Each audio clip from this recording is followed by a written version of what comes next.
Hi everybody, welcome to episode 57 of the Brownie Knits podcast. I'm your host Gina, aka Brownie Knits, and here's my little sidekick Kennedy, aka Kiki. So I hope that you guys are doing well. It's August 8th, 2017 here, and I have been super busy finishing up some knitting and crochet projects that I thought I'd share with you guys today. And I vacillate between wanting to cast on tons of new projects and then wanting to finish projects.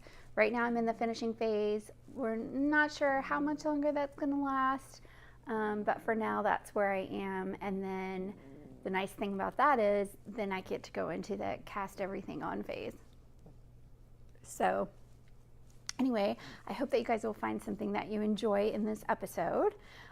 Since I last podcasted, we've had a little bit of a stressful time around here because even though I'm supposed to be keeping my stress level to a minimum, I had the not so brilliant idea to remodel our master bathroom. And my husband, who is just takes on any challenge that is put in front of him, said he would do it. And so he did, except for a few plumbing things, he did everything himself. So but he is saying that that was his first and last time tiling, so, but that's okay. The tiles look fantastic, and we're just a few paint touch-ups away from being done. We did not replace the tub, but we did everything else, and I had a lot of fun like picking everything out, and I thought it came together pretty well. So I hopefully have put up a little after photo here for you guys to see it.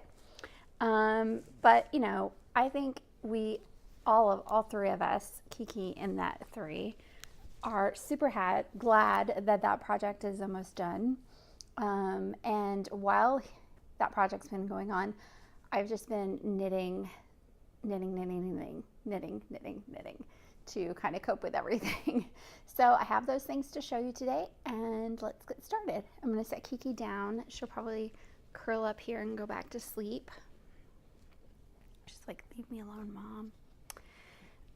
Okay, so since I podcasted last time, I had shown you guys one of my socks for traveling through time and space by Atherley, and I said that I would have at least one finished by the next time I podcasted. Well, I ended up podcasting much later than I thought, and I ended up finishing both of them. So my socks are complete.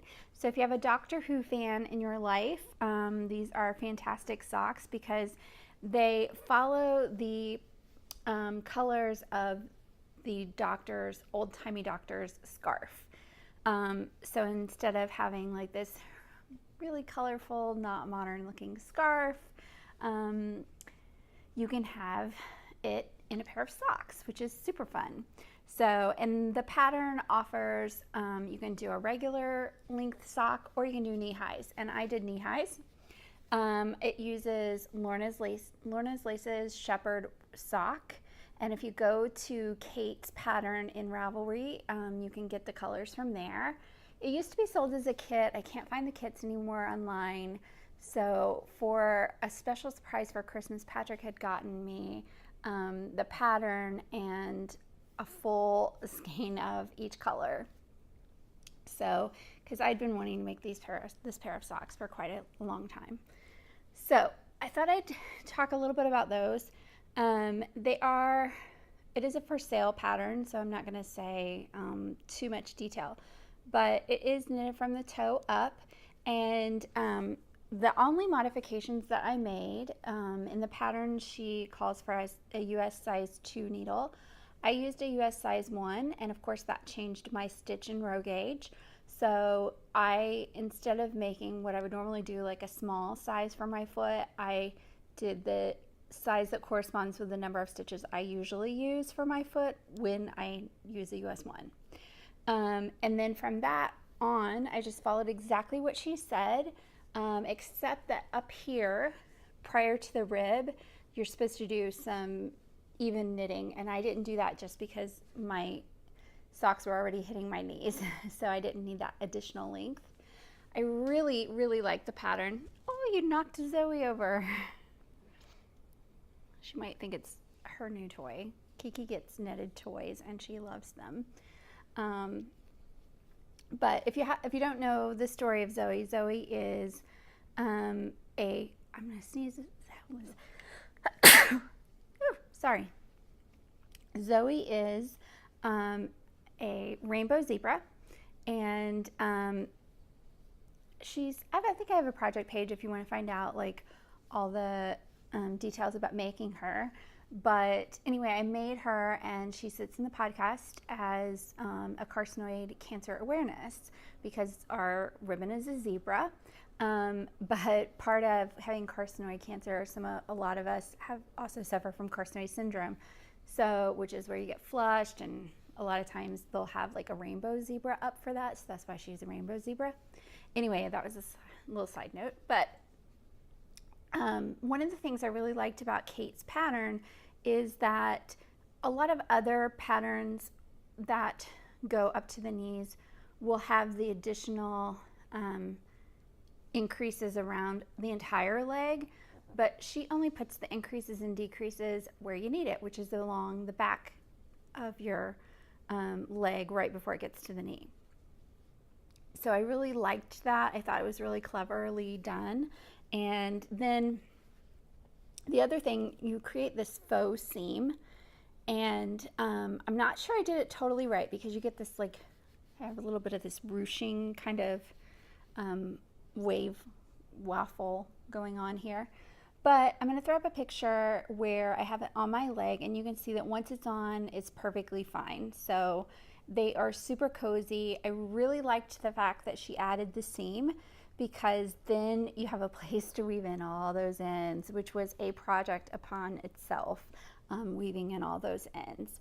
So, but I'm very happy with how they turned out. We've had some really crisp, cool weather, very autumn-like weather here in August, which is super strange. So I admit there was one day where I already wore these, so I think they will be a staple in my fall and winter wardrobe. And if you are looking for the specific colors, I did have quite a few leftovers. So I took what I had, divided it in half, and then put them up as mini skeins for sale in the Brownie Knits Etsy store. And as of this recording, there is still one kit left. Now, I don't think the yardage is enough to make the knee high, but I do think it's probably enough for you to do a normal length pair of socks. So you could do 2 at a time so that you could make sure that you had, your colors matching. And then if you had to add some cream at the top to finish them or whatever, you could do that. So just in case if there's somebody out there that's watching this, there is one set left in the shop. As of this recording. I'm afraid I'll get off of here and it'll have sold by the time I do that. But I also wanted to address a couple questions that I received from viewers on Instagram about needle preferences and stuff. So I pulled this pair of socks out of my sock drawer, and they are out of Knit Picks Felici in the color Baker Street, which is a special reserve color they did, Sherlock Holmes colorway. And sometimes they bring this one back so you can watch and see. But anyway, this viewer wanted to know what my preferred sock needle and sock method was. So I thought I'd just say that really fast. So I prefer, even though I do a lot more toe up than I used to, my big preference is still to do cuff down. I like to do a garter stitch heel, and then I like to do a rounded toe. And the garter stitch heel and rounded toe you can find in one of my patterns. I'm not trying to plug it, that's where it is if you need it. It's in the Brownies sock recipe pattern. But anyway, that's what I prefer. And I like to use a US 1, like I've mentioned earlier.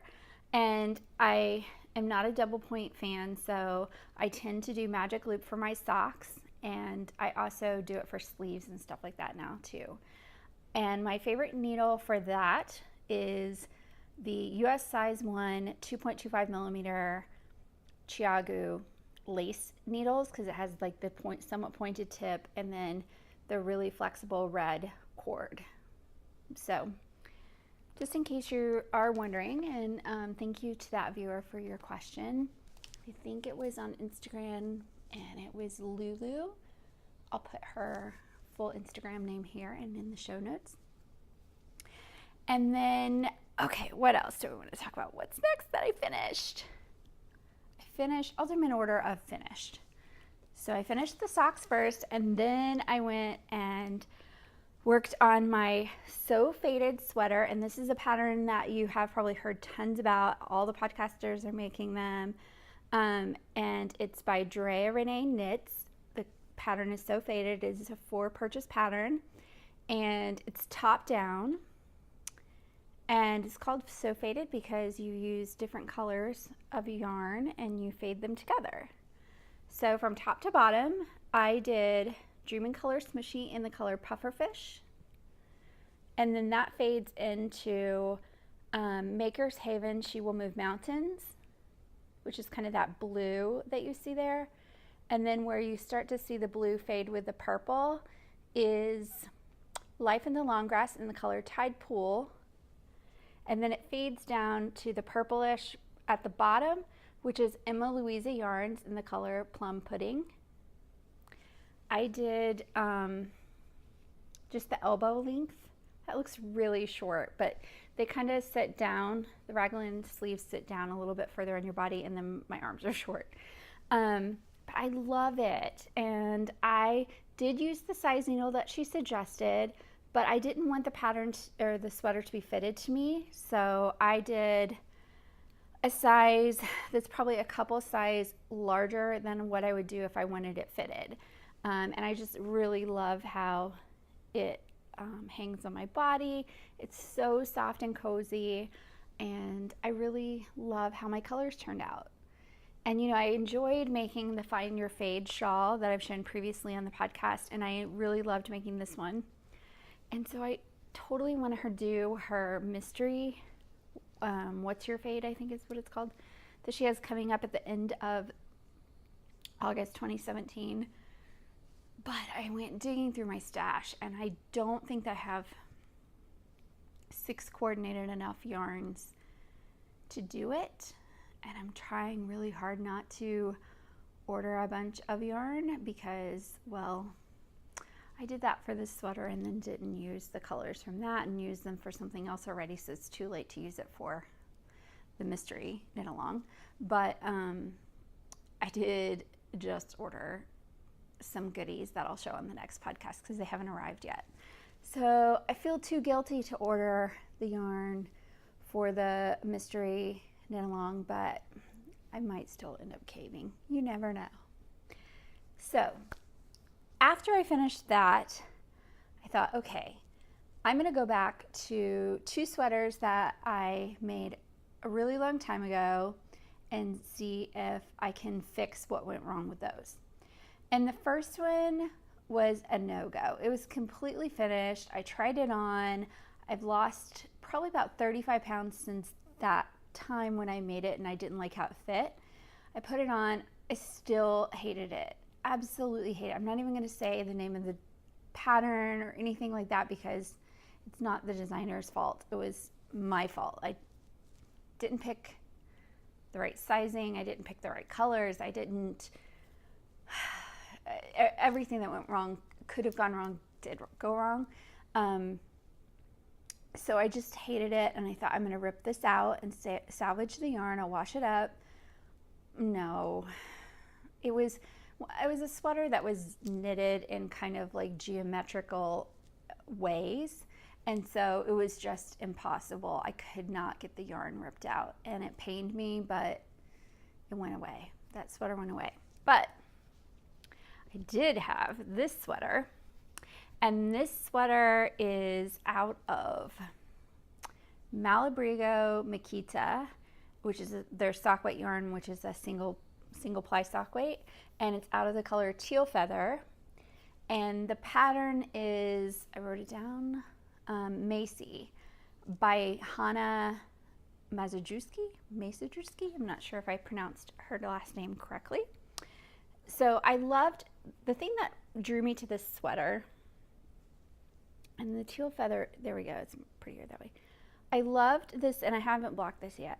I loved this pattern down here along the bottom of the front, and that is carried down the sleeves too, from all the way from the tip top of the sleeves to the cuffs.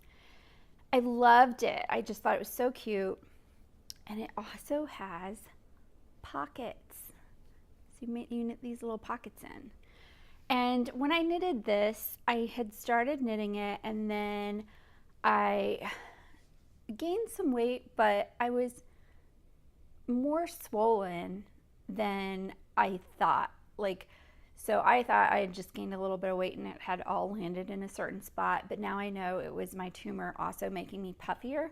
So I got really frustrated with this after I had finished just the body because it was not going to fit, and I had put it aside. And I had intended to just frog the project, but I never got around to it. So it sat dormant for like a couple years almost. So I thought, okay, now after all that I've been through, I'm going to go try it on. And if I like how it fits, then I'll go ahead and finish the sleeves. And I tried it on and it fit really well. And it'll fit even better once I get the cable lace portion blocked. So I finished up both of the sleeves. Isn't that really pretty? I just love that that detail goes all the way down. And so all I need to do is block it and then I can put it on. I just think it'll be so cute with jeans.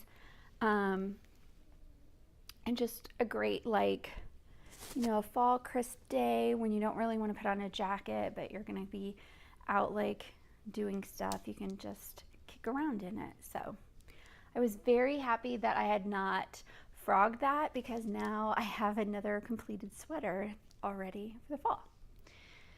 So after I finished up the two sweaters, I thought, okay, I'm going to go back to crocheting something. And I was working on my granny square afghan, and this is one big granny square that I crocheted on a size USC hook, and I just used scrap sock yarn leftovers, and then the brilliant purplish pink color is Knit Picks Hawthorne in the color Turkish Delight. I ended up deciding, originally I was going to make it a full-size blanket, and then I just was like, what am I thinking? It's taking me an hour to get through a round right now. There was no way it was going to be full-size. So I ended up making it 45 inches by 45 inches, and that used 3.5 skeins of the Knit Picks Hawthorne as the main color, and then all the other scraps that I used up. So that's all finished, and it's been living in the guest room for now, but I think it might end up being one of our car blankets, because I don't have anything in there, and I always feel like I should have that in case something happens in cooler temperatures and we're stranded somewhere. So that was really satisfying to have that done. And then once I had that done, I could see what sock leftovers I didn't use. And so I have loaded up some additional minis. So in addition to having one set of minis in the leftover sock yarn from the socks for traveling through time and space, I do have a few mini sets up in the Brownie Knits Etsy shop from different various socks and projects that I've made. So even some of these last two over here are from leftovers from some of the sock yarn that I used in my So Faded sweater. So as of this recording, there is this kit left, and then I think maybe 2 or 3 that just have maybe 5 skeins in them. So, all right, so those are the projects that I finished myself, but I also wanted to show you a pair of finished fingerless mitts that were sent to me in a care package by my friend Hanna in Finland, and she's on the Hanna on Sheep's Alley podcast if you want to give her a watch. And this is a pattern that she designed. I believe she's going to have it available in Ravelry. And I didn't show them on an earlier podcast because I had put them away. But I've been doing some, when you're stuck in the house, you just keep organizing things when you feel up to it. And so I did some clothing organization, and I found them. So I thought I'd show them here. And they're just gorgeous. And the pattern is by Hanna Kytta. I know I don't say the correct Finnish pronunciation there, but and the pattern name is Pompuloi.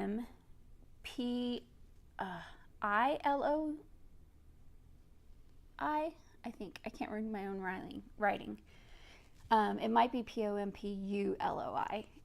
So it is gorgeous. I just thought they were beautiful, and I'm not sure what yarn she used, but it's like so cozy, and the color is perfect. So yes, I thought I'd show those here as well, so I found them.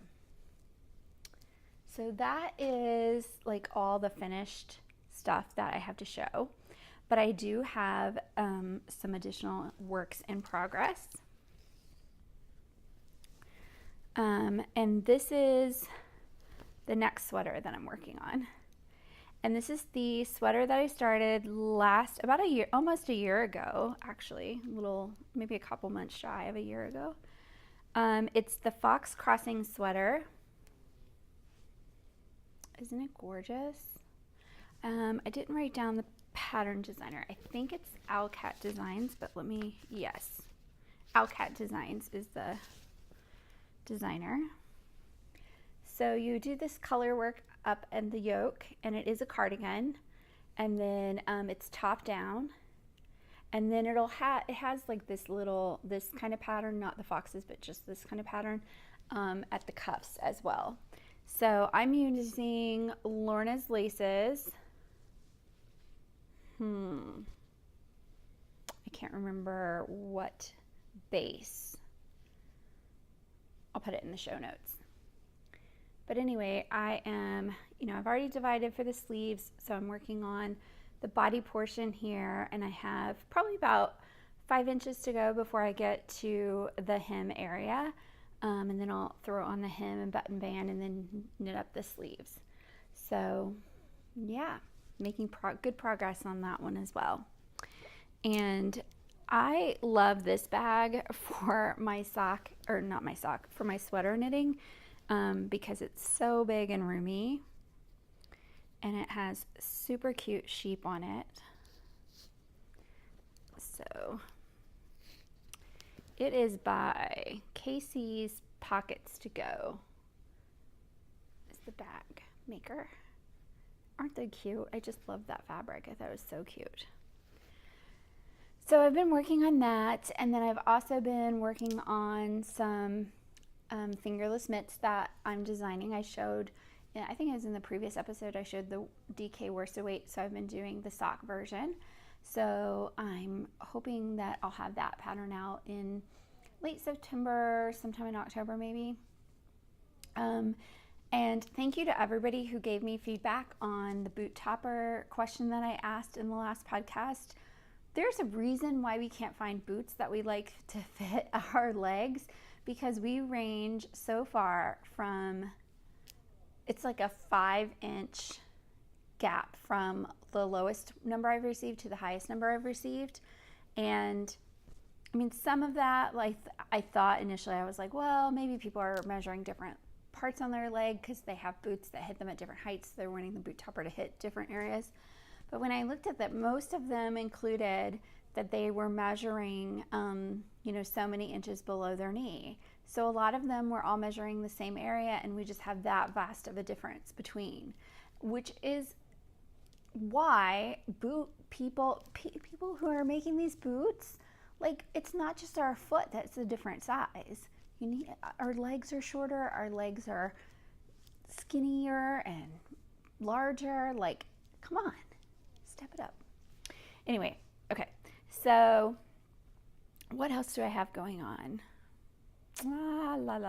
Okay, there was one other viewer question, and this was from Indygrammy on Instagram, and she wanted to know about interchangeable knitting needles that I like, and then asked about, based on my answer, asked about fixed knitting needles. So I don't do a lot of interchangeable knitting needles. I had previously had a bunch of different sets because I used to work at a yarn shop, had a good discount, so I had picked up quite a few sets. But over the years, I've gotten rid of some of those. But the ones that I kept, I have an interchangeable Knit Picks the Harmony wooden needles that I kept. I use them pretty rarely. It's not that there's anything wrong with them. I don't typically use a lot of wooden needles, except when I'm knitting with silk. And then I do use wood of some sort, be it rosewood or the Harmony needles. The rosewood needles that I have are fixed needles from Lantern Moon. And then I have some ebony needles. I have no idea who even made those. I'm not even sure if they're made anymore. And then, okay, the other interchangeable kit that I have is this Knitter's Pride Marbles collection. And they look like this.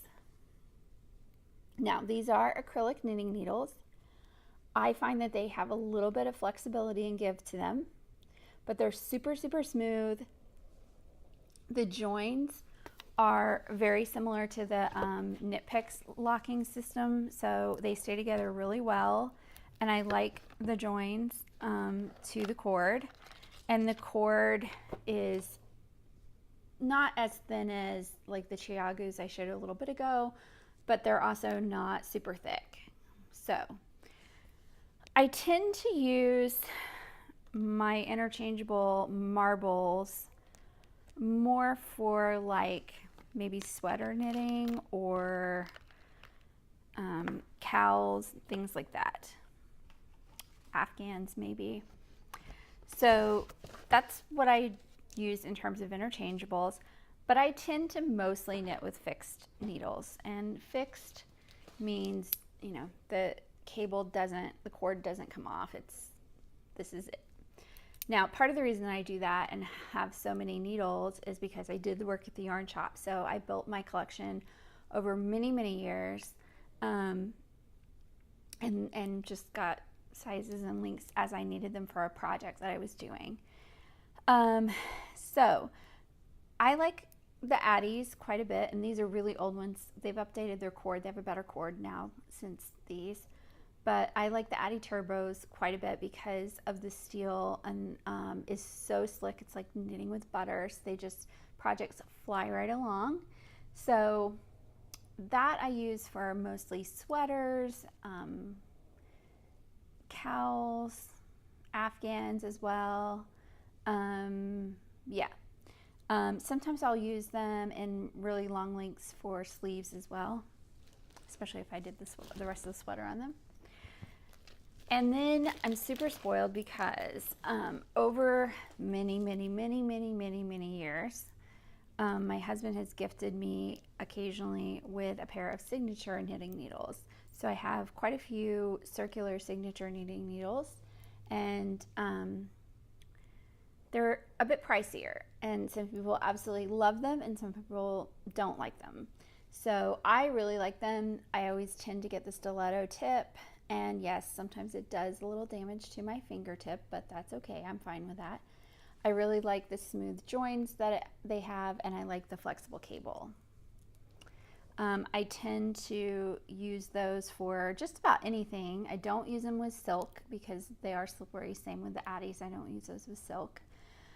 And I have some fixed marbles as well that I like to use for hat knitting, but I use these for hat knitting too.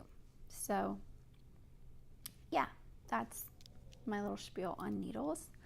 And I also wanted to mention that in addition to uploading those minis to the Etsy shop, I finally got around to loading up a bunch of bags. So these are little drawstring bags. They're perfect for like sock knitting. Been folded in half in its little protective bag. So, but there are quite a few up there. Here's a little fox one with some polka dot fabric on the panel, and then the inside fabric is like this wave fabric, and they're just little drawstrings. So I have a couple of the fox ones up in the shop, as well as various themed ones, and then I have some knitting sheep bags up there too. And this one, the outside fabric is also, the outside panel fabric is also the lining. And again, they're just little drawstring bags.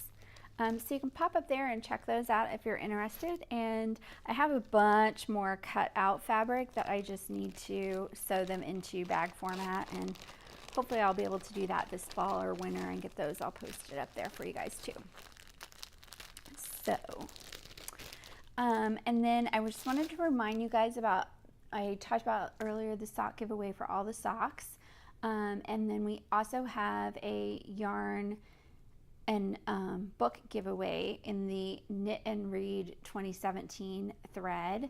So go up and share with us what you're reading and what you're knitting, and then I will draw a winner, and that person will receive a book. It's actually a sock knitting pattern book, but they're not socks, it's sock yarn patterns, and a skein of a lovely sock yarn. And what am I reading? I just finished a novel called Don't Become Alarmed, and it was by Maile. What's her last name? Did I write this one down? Hopefully I did. Begins with an M. Oh, Maile Meloy. So I just finished that one up, and then I have started listening to another mystery novel, and I don't know that I should call Don't Become Alarmed a mystery novel. It's more there is a slight mystery to it, but it's more a story of intersecting events with multiple families. And then I just started reading Murder as a Fine Art, and that is going to be more of a traditional mystery book. So, and it has a little bit of an interesting past because it has one figure in it who is historical. I'm not totally sure it's 100% historically accurate in relation to him. I don't think it is, but he was a real person, which I enjoy those a lot. My favorite book, kind of ever, I'd say, is The Alienist. So if you have not read that book and you enjoy some historical figures in a mystery book or a mystery novel, I can't recommend that one enough. The Alienist by Caleb Cart.